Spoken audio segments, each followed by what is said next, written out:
semuanya, assalamualaikum warahmatullahi wabarakatuh. Ketemu lagi sama aku Hanifah. Apa kabar teman-teman? Semoga kalian selalu sehat, selalu baik-baik aja seperti biasanya, selalu semangat. Dan untuk kalian yang baru pertama kali nonton video aku, selamat datang, selamat nonton. Aku upload video baru setiap hari Selasa, Kamis, dan Sabtu jam 8 malam. Jadi stay tune, jangan lupa nonton.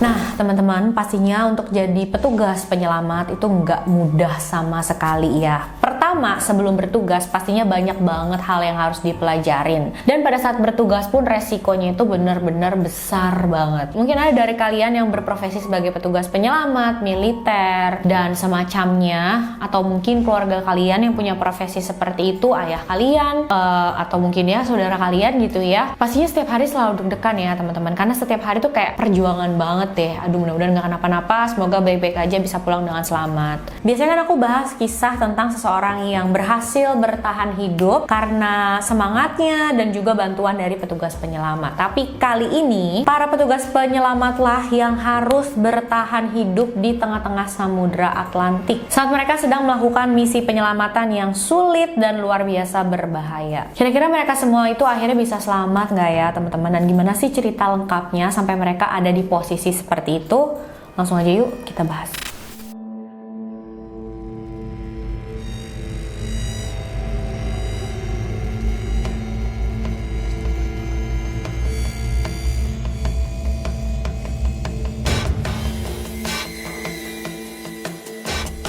Cerita dimulai pada bulan Oktober tahun 1991 bertepatan dengan Halloween. Di area New Jersey, Amerika Serikat, ada satu tim militer penyelamat yang terdiri dari 5 orang. Mereka adalah John Spillane, Rick Smith, Graham Bocure, Jim Mioli, dan sang kapten yang bernama Dave Ruvula. Saat itu mereka mendapatkan misi penyelamatan yang luar biasa berbahaya. Jadi ada sebuah kapal yang mengalami kecelakaan di tengah-tengah Samudra Atlantik dan hampir tenggelam. Ada salah satu penumpang yang berhasil selamat, butuh bantuan nih. Dia sedang terombang-ambing di tengah lautan di dalam sekoci daruratnya. Jadi dia minta bantuan sama petugas darurat kan. Jaraknya itu sekitar 450 km dari pangkalan helikopter tim penyelamat. Jadi lumayan jauh banget tuh. Ditambah cuaca saat itu lagi parah banget teman-teman. Ada hujan badai, petir, angin kencang. Tapi ya mau nggak mau mereka harus ngelakuin karena mereka berpikir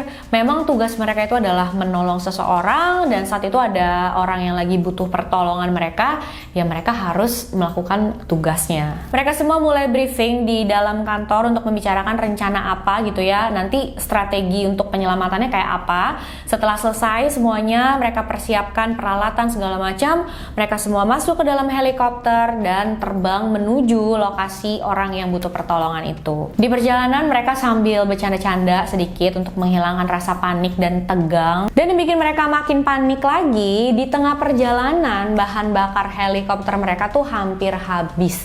Untung pada saat itu ada pesawat lain yang ada di dekat mereka. Akhirnya minta bantuan sama pesawat itu, ditaruhlah selang ke dalam lubang bahan bakar helikopter mereka, terus ditransfer gitu ya bahan bakarnya, dan akhirnya terisi lagi tuh. Setelah terisi mereka melanjutkan perjalanan lagi. Tapi nggak lama setelah itu anginnya semakin kenceng lagi sampai helikopter mereka itu goyang. Dan kalian bisa bayangin lah ya, di atas ada angin kenceng kayak gitu, aduh bener-bener deg-degan banget pastinya. Apalagi pas mereka lihat ke laut, ombaknya tuh tinggi banget. Jadi mereka udah ngebayangin yang enggak lah ya.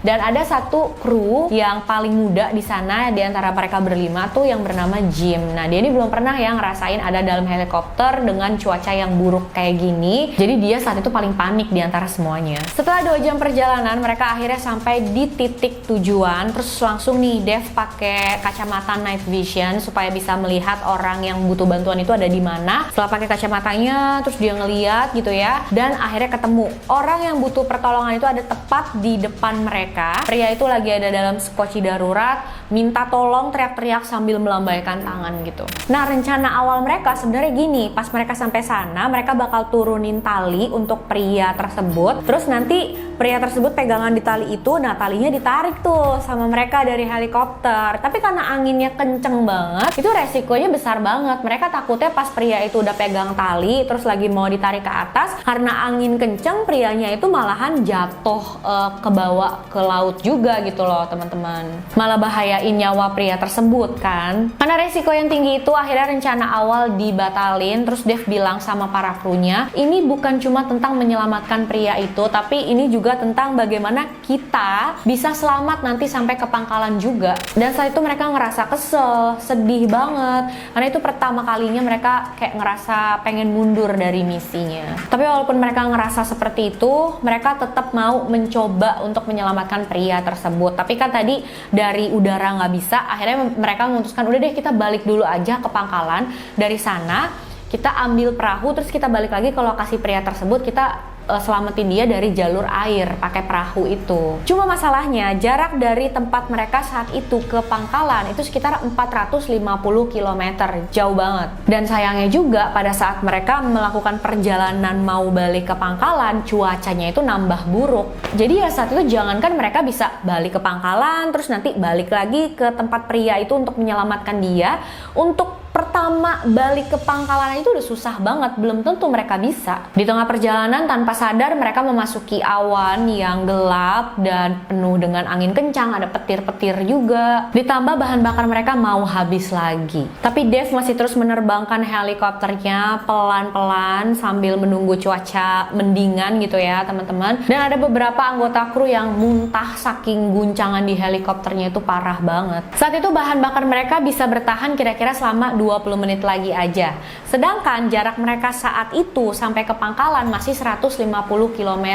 Jadi kayaknya nggak bakalan cukup. Sedangkan pesawat yang harusnya ada bertugas untuk bawain bahan bakar, diisiin ulang ke helikopter mereka, itu juga nggak bisa nyamperin mereka karena ya aku bilang tadi cuacanya yang buruk banget, jarak pandang yang parah banget. Dan memang ya teman-teman, menurut survei orang yang mengalami kecelakaan helikopter itu jarang banget yang selamat. Sampai akhirnya bahan bakar mereka terus menipis dan perkiraan cuma bisa bertahan 5 menit lagi. Sang kapten yaitu Dave berpikir keras kalau misalkan dia mau ngikutin egonya sendiri, dia bisa aja tetap berusaha untuk jalanin helikopternya, mau ngisi bahan bakarnya, tapi itu nggak mungkin keburu gitu ya teman-teman. Nanti yang ada mereka bakalan jatuh, kecelakaan itu helikopternya, dan kemungkinan mereka selamat ya tipis banget. Jadi Dave memutuskan untuk merelakan helikopternya dan menyelamatkan krunya gitu. Menurut Dave yang paling penting adalah dia dan krunya itu bisa selamat. Mereka memutuskan untuk lompat ke laut. Dave langsung menyuruh krunya untuk bersiap-siap, menyiapkan sekoci darurat untuk nanti diturunkan dari helikopter. Dia juga memberi kabar ke pesawat yang bertugas untuk mensuplai bahan bakar. Dave juga kasih kabar ke pusat gitu ya, ke pangkalan pusat kalau dia mau melakukan hal seperti ini. Masing-masing kru bersiap-siap. Dave menerbangkan helikopternya makin rendah sampai akhirnya jaraknya itu dari permukaan air ke helikopternya sekitar 20 meter. Memang masih tinggi banget tuh teman-teman, tapi ya memang cuma bisa sebatas itu aja tuh rendahnya. Mereka semua memakai pakaian selam. Satu persatu dari mereka mulai lompat ke laut. Dan mungkin kalian ngedenger ini kayak hal yang simple ya, padahal ini luar biasa berbahaya. Jarak itu kan 20 meter jarak lompatnya mereka. Jadi ya kalau mereka lompat itu bisa berasa mereka lompat ke aspal teman-teman, bakalan banyak cedera yang mereka alami. Cuma memang saat itu adalah jalan terbaik yang bisa mereka lakukan. John, Rick, dan Graham lompat duluan, sementara Jim dan Dave masih menunggu di dalam helikopter. Dan Jim bertugas melemparkan skoci daruratnya ke bawah, tapi sayang pada saat dia lemparin skocinya itu malahan kebawa sama angin, jadi entah kemana jatuhnya. Dan kenapa sang kapten yaitu Dave masih menunggu di dalam helikopter? Karena kan dia mengendarai helikopternya nih teman-teman. Kalau misalkan dia turun duluan, nanti helikopternya tuh bisa-bisa kecelakaan atau mengenai salah satu krunya, terus jadi malahan nggak selamat gitu kan. Makanya Dave memutuskan untuk nunggu dulu di helikopter. Dia bakal kendarain sampai bener-bener masuk ke dalam air tuh. Akhirnya helikopternya masuk ke dalam air, Dave dan Jim ikut masuk juga. Nah niatnya ya mereka buka pintu terus langsung keluar, tapi kan memang pintu helikopter atau pintu mobil gitu ya, kalau yang lagi kecelakaan dan masuk ke dalam air itu bakalan susah banget dibuka. Nanti di kedalaman tertentu tekanannya itu baru bisa membuka pintu. Dan akhirnya ya Dave dan Jim bisa keluar dari helikopter. Mereka langsung cepet-cepet berenang naik ke atas permukaan air. Tapi pada saat Dave dan Jim itu sudah sampai di atas permukaan air, Dave nih sadar kalau Jim nggak pakai baju selam, guys. Nggak ngerti juga kenapa ya, karena kan pada saat mereka siap-siap mau lompat itu kan ya mereka siap masing-masing gitu kan, siapin diri masing-masing. Dan Jim ini kan bener-bener anak yang kayak paling baru, masih yang junior ya. Jadi mungkin dia nggak tahu kalau baju selam itu wajib banget dipakai, karena baju selam itu selain untuk mempermudah berenang pada saat di laut itu juga menghangatkan tubuh, guys. Di sisi lain, salah satu anggota kru yaitu John sedang bertahan untuk hidup. Dia mengalami cedera yang lumayan parah, banyak tulangnya yang patah, organ ginjalnya itu pecah, keluar darah dari bagian dalam matanya, dan juga ada banyak air di bagian paru-parunya. Ditambah pas lagi kondisi begitu, dia sempat tenggelam selama 30 detik, teman-teman. Mungkin 30 detik itu nggak lama ya, tapi dalam kondisinya Johnny yang parah begini,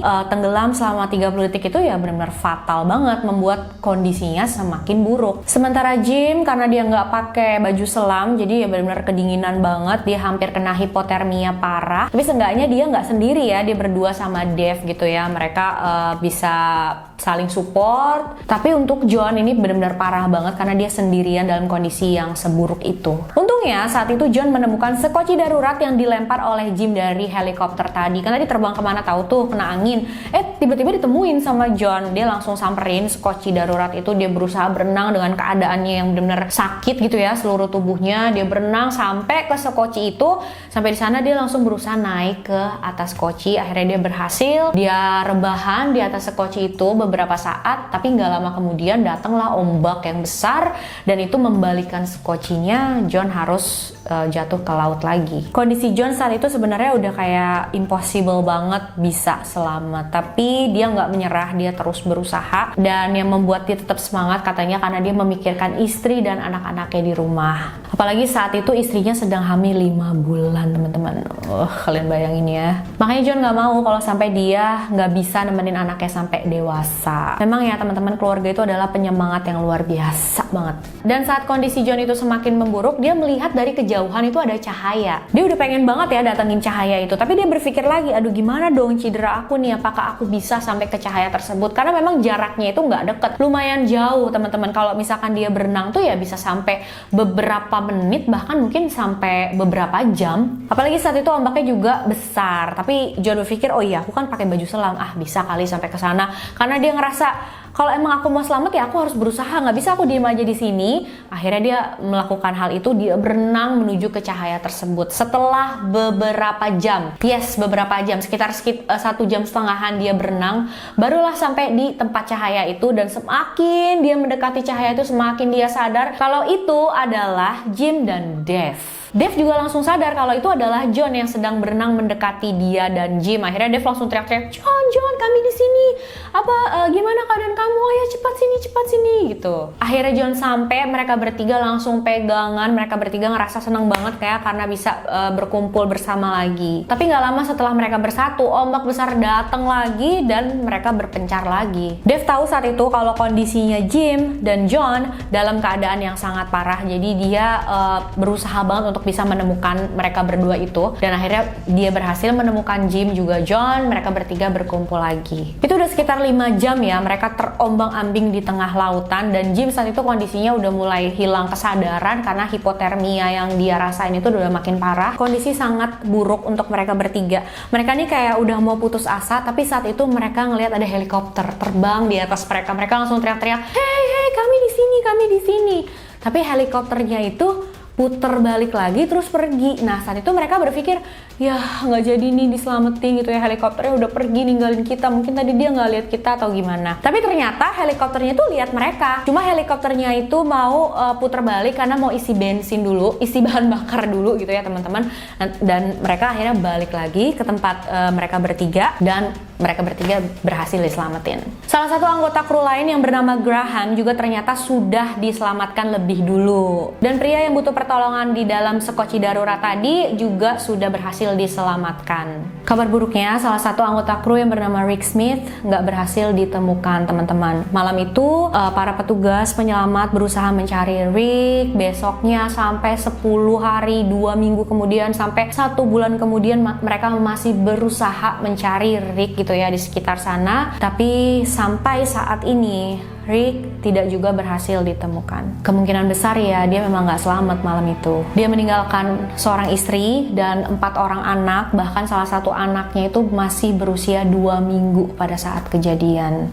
Miris banget ya. Inilah penting banget ya keluarganya para petugas penyelamat, para militer itu benar-benar dilindungi oleh negara segala macam, karena memang petugas penyelamat ini kan bekerja setiap hari dengan resiko yang sangat besar ya teman-teman. Suatu saat bisa aja ya kayak kasusnya Rick Smith ini, tiba-tiba dia pergi meninggalkan keluarganya. Kalau misalkan nggak ada uang asuransi segala macam atau uang kayak uang jaminan gitu ya untuk keluarganya, gimana coba punya anak 4, istrinya juga baru banget ngelahirin, dia harus mengalami hal kayak gini. Memang sih setiap pekerjaan tuh ada resikonya, tapi kayaknya kalau pekerjaan seperti ini kan resikonya lebih tinggi ya. Tapi aku yakin nanti anak-anaknya pada saat sudah besar, mereka udah ngerti, mereka bakalan bangga banget karena mereka tahu ayahnya itu kehilangan nyawanya untuk menyelamatkan nyawa orang lain.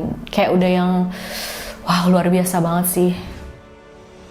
Itu dia kisah kita kali ini. Nggak bisa dibilang happy ending juga sih ya teman-teman, karena ada salah satu anggota penyelamat yang nggak berhasil ditemuin sampai sekarang. Cuma mau bilang untuk kalian yang mungkin punya profesi semacam ini, atau mungkin keluarga kalian yang punya profesi semacam ini, makasih banyak banget ya buat kalian untuk semua pengorbanan kalian. Luar biasa banget. Semoga Tuhan membalas kebaikan kalian. Oke teman-teman, makasih untuk kalian yang udah nonton videonya sampai akhir. Jangan lupa komen apa pendapat kalian tentang kisah kali ini. Jangan lupa like, subscribe, dan share video ini juga sebanyak-banyaknya supaya aku makin semangat bikin videonya, makin banyak yang nonton. Dan kalau kalian mau request juga boleh, silahkan kirim DM ke Instagram aku, hanifastory92. Sampai jumpa di video selanjutnya. Stay safe, stay happy. Bye-bye!